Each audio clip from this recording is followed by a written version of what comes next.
के गर्नुपर्ने यति बेला चाहिँ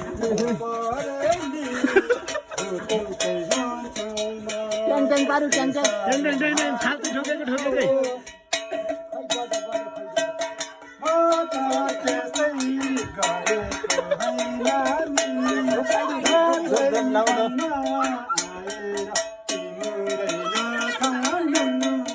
त्यो कलशको पानी चाहिँ त खुवाइदेऊ न कलशको पानी कके भयो यसो छम्किदिनु न कलशको पानी